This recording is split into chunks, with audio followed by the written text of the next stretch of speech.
जय हिंद प्यारे बच्चों, कैसे हैं आप लोग। आशा करते हैं अच्छे होंगे। एवं पढ़ाई लिखाई आवाज़ आ रही है सही? वॉल्यूम चेक कर लो ज़रा। ठीक है।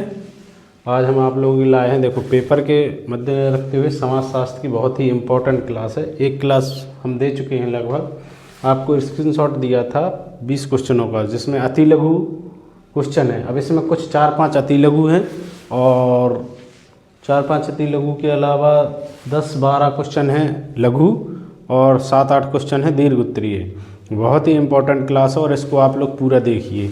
इन क्वेश्चनों को आप लोग अपनी बुक में हाईलाइट कर लो और 1-2 दिन में तैयार कर लें। इसमें से आपको कम से कम तो 50 से 60% क्वेश्चन ऐसे ही मिलेंगे। चलिए क्लास को शुरू करते हैं और इसको ख़त्म करते हैं। देखो अति लघु में पहला है 20वां क्वेश्चन है, उसमें 19-20 करवा दिए थे। आगे से उसी के वर्ग से आप क्या समझते हो। वर्ग मतलब वो वर्ग नहीं होता जो चारों भुजाओं से निकला हुआ है, ये वर्ग वहाँ डेफिनेशन में है वर्ग। अगला क्वेश्चन, ये बहुत इंपॉर्टेंट क्वेश्चन है। वैसे आप लोगों ने पढ़ा तो होगा ही, क्लास में पढ़ाया था। हुंडी की क्या उपयोगिता है, हुंडी क्या होती है। देखो हुंडी एक ऐसा शब्द है जो सोशलॉजी में जिसको यूज किया जाता है, जिसका मतलब होता है जो कि एक कर्ज पत्र की तरह होता है। क्या होता है? कर्ज पत्र की तरह एक शर्तें होती हैं जिसमें हुंडी का नियम, उसी को हुंडी कहते हैं। देखिए इसको क्या कहते हैं, हुंडी या विनिमय का बिल। हुंडी या विनिमय का बिल जो एक कर्ज पत्र की तरह था। विनिमय मतलब लेन देन, विनिमय और कर्ज का एक महत्वपूर्ण साधन थी। इसे व्यापारी लंबी दूरी के व्यापार में, मतलब जैसे निर्यात करते हैं इधर से उधर उस देश दूसरी व्यापार में इस्तेमाल करते थे। हुंडी दूसरे कोने में व्यापारी द्वारा स्वीकार की जाती थी। जिस प्रकार से आज जो बिल बनाए जाते हैं जीएसटी बिल, उन्हीं के जैसा ये सब एक हुंडी की नियम चलते थे। अगले क्वेश्चन देखिए, लघु उत्तरीय। ये थे 3 लघु। देखिए, आज जाति और आर्थिक असमानता के बीच क्या संबंध है। देखो जाति और असमानता, जाति मतलब जाति और असमानता मतलब भेदभाव, क्या संबंध है। तो इसमें बहुत ही संबंध है इंपॉर्टेंट, जो आप लोग उसमें किताब में डिटेल्स देख लीजिए। 23वां क्वेश्चन देखिए, सूचना का अधिकार आरटीआई, जिसको हम बोलते हैं अभी, जैसे अभी एक चलन में है, एक प्रचलन में कि किसी भी विभाग में अगर वैकेंसी आए तो उसमें कितने फॉर्म पड़े हैं, इसका हम जानकारी कैसे लेते हैं। आरटीआई के द्वारा। आरटीआई के द्वारा हम उसमें विभाग में एक आरटीआई लगाते हैं, उसके द्वारा हमें पता लग जाता है कि इसमें कितने फॉर्म पड़े हैं, कितने वैकेंसी थी, एक सीट पर कितनी वैकेंसी होंगी। इसी को हम आरटीआई यानी कि सूचना का अधिकार बोलते हैं, जो हमें मानव को ये प्राप्त होता है। कब लागू हुआ था? 5/2005 में। कितनी तारीख में? और यह 15 जून 2005 में लागू हुआ था। सूचना का अधिकार आरटीआई अधिनियम कब पारित हुआ और इसका क्या तात्पर्य है। तात्पर्य का मतलब इसकी क्या परिभाषा है या क्यों लागू हुआ था, इसका क्या मतलब है। अगला क्वेश्चन देखिए 24वां, राष्ट्रीय योजना समिति का गठन कब किया गया। राष्ट्रीय योजना समिति का गठन कब किया गया। योजना समिति मतलब योजना आयोग नहीं, योजना समिति जैसे नीति आयोग है ऐसे एक योजना समिति है जो पूरे वर्ष की योजनाएं तैयार करती है। इस समिति के विचाराधीन क्षेत्र में कौन कौन से थे, इस क्वेश्चन को भी देख लीजिए आप। 25वां, भारतीय समाज पर पश्चिमीकरण के प्रभावों की व्याख्या कीजिए। देखो ये लगातार एनसीईआरटी से 20, 21, 22 और 23 में लगातार आया है यूपी बोर्ड में। भारतीय समाज पर पश्चिमीकरण के प्रभाव। पश्चिमीकरण समझते हो, पश्चिमीकरण का मतलब विदेशी प्रभाव। जो हमारा कल्चर है आज हमारे देश के पश्चिमीकरण पर बहुत ज़्यादा निर्भर हो गया है, के प्रभावों की व्याख्या कीजिए। अगला क्वेश्चन, ग्राम पंचायत के 4 दायित्व। देखो ग्राम पंचायत में वैसे तो 29 सब्जेक्ट होते हैं, लेकिन मेन 4 दायित्व कौन कौन से होते हैं उनको आप किताब में देख लीजिए। अगला क्वेश्चन देखिए, हरित क्रांति का अर्थ समझाते हुए कृषक समाज पर पड़ने वाले इनके प्रभाव का उल्लेख कीजिए। जैसे हम आप लोग किसान परिवार से संबंधित हैं। हरित क्रांति क्या है?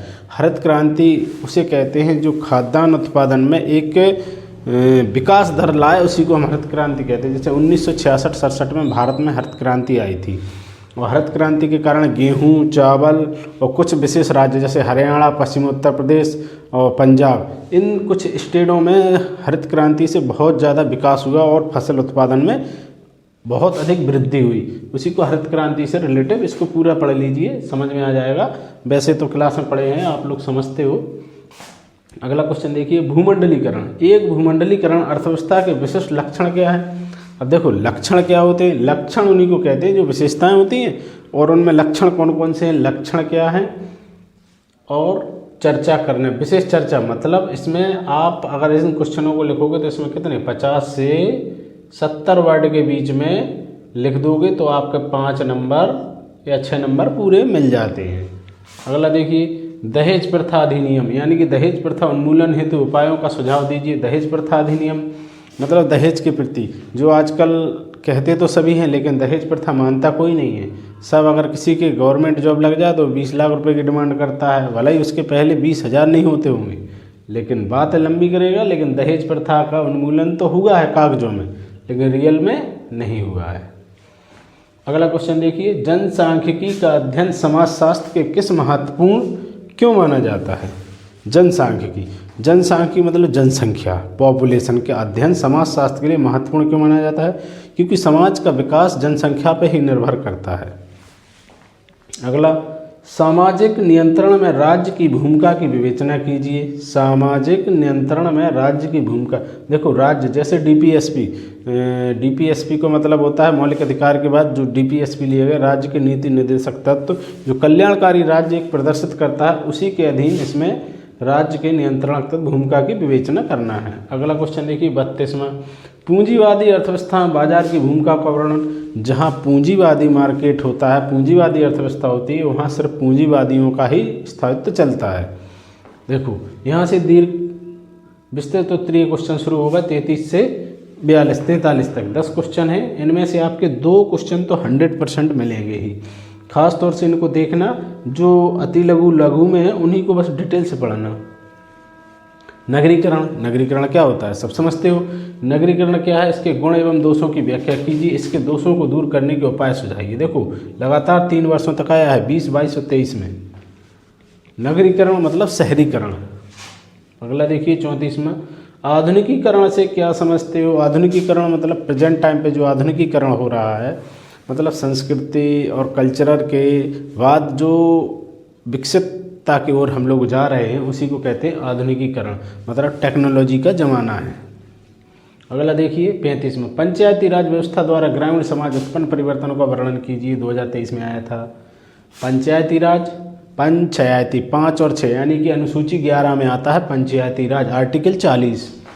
पंचायती राज व्यवस्था द्वारा ग्रामीण समाज उत्पन्न वर्णन कीजिए, इसका डिटेल्स पढ़ लीजिए। अगला देखिए, वैश्वीकरण का भारतीय समाज पर प्रभाव बताइए। वैश्वीकरण, लिबरलाइजेशन, वैश्वीकरण, लिबर्टी जो मतलब 91 के बाद आया, जो वैश्वीकरण मतलब विश्व स्तर पर भारत की एक अलग ही छवि उभर कर आई, जिसमें हमारी जो इकोनॉमी थी, वैश्वीकरण मतलब व्यापार के क्षेत्र में, निर्यात आयात के क्षेत्र में।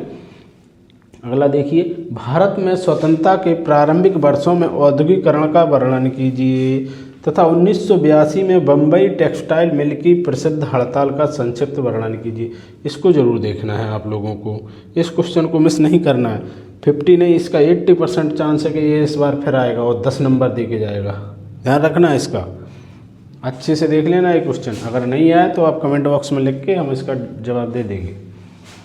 भारत में स्वतंत्रता के प्रारंभिक वर्षों में औद्योगिकरण। अगला देखिए, भूमंडलीकरण। देखो अभी भूमंडलीकरण यहाँ भी आया था। भूमंडलीकरण ने संस्कृति को बहुत से तरीकों द्वारा प्रभावित किया है, बिल्कुल किया। भूमंडली मतलब एक एरिया वाइज भूमंडलीकरण। अगला देखिए, टेलीविजन के माध्यम से होने वाले परिवर्तनों की रूपरेखा को प्रकाश डालिए। देखो विज्ञान जिस प्रकार से एक साफ अभिशाप है और एक अच्छा भी है और गलत भी है, उसी प्रकार टेलीविजन का भी असर रहा है। अगला देखिए 40वां, कृषक एवं नव किसान आंदोलनों के मध्य अंतर बताइए। ये इंपॉर्टेंट है, इस पर डबल स्टार लगा लो। अगला देखिए, भारत की जनसंख्या नीति पर प्रकाश डालिए। भारत की पॉपुलेशन पॉलिसी कैसी है? जनसंख्या नीति, भारत की जनसंख्या नीति पर प्रकाश डालिए। अगला क्वेश्चन देखिए 42वां, भारतीय जाति व्यवस्था में हो रहे परिवर्तनों की व्याख्या कीजिए। देखो कहने को तो सब कहते हैं, आर्टिकल जैसे 17 है, अस्पृश्यता की अंत, जातिवाद कभी भारत में ख़त्म ना हुआ है ना होगा। अगला देखिए 43, आधुनिक समाज की प्रमुख विशेषताओं का वर्णन कीजिए। मतलब आधुनिक इस टाइम की, प्रेजेंट टाइम की जो जनरेशन है, आधुनिक समाज की प्रमुख विशेषताओं का वर्णन कीजिए। देखो ये आप लोगों के सामने काफ़ी इंपॉर्टेंट सवाल थे, आप लोग इनका स्क्रीनशॉट ले लीजिए और अपनी बुक में या नोट्स बनाए हैं तो उनको हाईलाइट करके इनको 2 से 4 बार पढ़ लीजिए और ये क्वेश्चन आपको आपके पेपर में देखने को मिलेंगे। अगर आपको ये वीडियो अच्छी लगे तो लाइक शेयर कमेंट करना एवं चैनल को सब्सक्राइब करना। जय हिंद प्यारे बच्चों।